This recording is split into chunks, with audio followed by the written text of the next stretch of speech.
Sabe aquela sensação de não se encaixar muito bem? De olhar em volta e pensar, gente, será que só eu sinto as coisas desse jeito? Pois é. Hoje a gente vai mergulhar numa história que fala exatamente sobre isso. É a jornada de Kalum e a criança que era luz. Uma história que é um convite para a gente olhar para dentro. E tudo começa com a Luma, e com a solidão quietinha dela. Desde pequena, sabe? Enquanto a galera toda corria e brincava, ela sentia que tinha algo diferente. Ela simplesmente sabia que via e sentia o mundo de um jeito que ninguém mais parecia entender. E aí, numa noite, ela olha para a lua e solta essa pergunta. Uma pergunta que é, tipo, o coração da história toda. E vamos combinar, uma pergunta que muita gente já se fez, de um jeito ou de outro. E essa pergunta, de tão sincera, de tão de verdade, ela não ficou parada. Ela viajou pelo universo. Ok, então, para a gente entender de verdade a jornada da Luma, a gente precisa primeiro sentir um pouquinho do que ela sentia, né? Entender por que ela se via tão deslocada do mundo. E olha só, o que fazia a Luma ser diferente não era birra, não era defeito, nada disso. Eram sensibilidades muito, muito profundas. Grito, para ela, era insuportável. Discussão não fazia o menor sentido. E mentira, nossa, ela sentia mentira no corpo, chegava a chorar. E o mais intrigante, ela sentia uma saudade, uma nostalgia de um lugar que ela nem sabia qual era. E claro, ela tentava falar sobre isso. Mas as palavras saíam meio poéticas demais, sabe? E os adultos não entendiam. As perguntas dela eram recebidas com risada ou com uma mudança de assunto bem rápida. E isso, claro, só fazia ela se sentir mais sozinha ainda. Só que, lembra daquela pergunta que ela fez para a Lua? Então, ela não se perdeu no espaço, não. Chegou a hora da virada, o momento em que o chamado dela finalmente tem uma resposta. Imagina a cena, ela tá lá, no silêncio do quarto dela, e de repente, puf! Assim, do nada, sem estardalhaço, sem barulhão, só um puff bem suave. E esse sonzinho, nossa, ele mudou absolutamente tudo. E quem aparece é Kalum. E o mais incrível é que a Luma não sente medo, zero medo.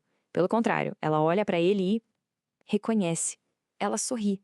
É como se a alma dela dissesse: "Ah, finalmente, tava te esperando." E é aí que a ficha cai para ela. Com o Kalum ali, ela finalmente consegue botar em palavras o que sempre sentiu lá no fundo. Não tinha nada de errado com ela. A origem dela é que era outra. Que alívio poder dizer isso em voz alta, né? Aí o Kalum vem com uma explicação que muda o jogo. Ele chama a Luma de criança-luz e diz que essa sensibilidade toda dela não é fraqueza, é memória. Uma lembrança profunda de outras realidades. Pensa que ideia poderosa.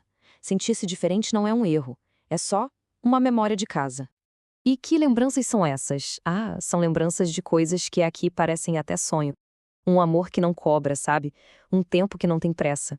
Planetas inteiros onde ninguém precisa gritar para se comunicar. E o mais lindo de tudo, mundos onde ser sensível é sinal de sabedoria.